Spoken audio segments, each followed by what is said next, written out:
ఒక చిన్న పక్షి సముద్ర పొట్టున గుడ్లు పెడితే సముద్రం నీళ్ళొచ్చి ఆ గుడ్లని సముద్రంలోకి లాక్కుపోయింది. దాంతో విపరీతమైన కోపం వచ్చినటువంటి ఆ పక్షి నా గుడ్డు నాకు ఇయ్యమని ఆ సముద్రాన్ని అడిగితే సముద్రం గుడ్లు ఇవ్వను పో అంది.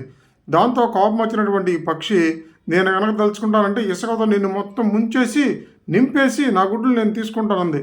సముద్రం పకాపకా నవ్వింది. దాంతో ఈ పక్షి ఏం చేసిందంటే తన రెక్కలతో ఇసుకను కొద్ది కొద్దిగా తీసుకెళ్ళి సముద్రంలో వేస్తూ ఉంది.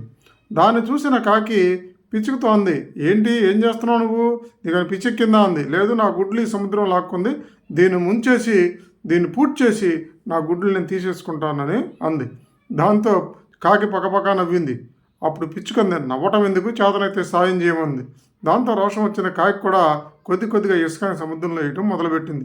కాకిని చూసి కాకుల జాతి మొత్తం వచ్చింది, అలాగే పిచ్చుకని చూసి పిచ్చుకల జాతి మొత్తం వచ్చింది. పక్షులన్నీ ఈ కష్టం చేస్తున్నాయని చూసి ఈ భూమి మీద ఉన్న పక్షులు మొత్తం వచ్చి ఈ పిచ్చుకకు సాయం చేసి ఇసుక మొత్తాన్ని సముద్రాన్ని వేయటం మొదలుపెట్టింది.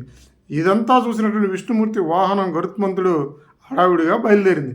అది చూసిన విష్ణుమూర్తి, ఎక్కడికెక్కడికి హడావిడిగా బయలుదేరావు అని అడిగితే, నా పక్షి జాతి చాలా ఆపద వచ్చింది, వాటికి నేను సాయం చేయాలి, అందుకని నేను సాయం చేయడానికి వెళ్తున్నాను అంది.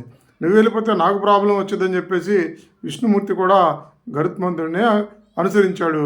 అక్కడికి వచ్చిన తర్వాత విషయం తెలుసుకొని అప్పుడు విష్ణుమూర్తి సముద్రుడిని ఆదేశించాడు, అర్జెంటుగా నువ్వు ఆ పక్షి గుడ్లు పక్షికి ఇచ్చేయి, లేదా నేను తలుచుకుంటే నిన్ను ఎమ్మటే పూర్తి చేస్తానని ఆ భగవంతుడు వార్నింగ్ ఇచ్చేసరికి సముద్రం భయపడి దాని గుడ్లు దానికి ఇచ్చేసింది. అంటే నీ సంకల్పంలో కనుక సత్యం ఉన్నట్లయితే నీ ఎవరో ఒకరు తోడొస్తారు, ఆ భగవంతుడే దిగొచ్చి నీకు న్యాయం చేస్తాడు అని చెప్పడానికి ఈ కథ పెద్ద ఉదాహరణ. దాంట్లో సత్యం నిజం ఉంటే దేవుడు ఖచ్చితంగా మనకి తోడొస్తాడు.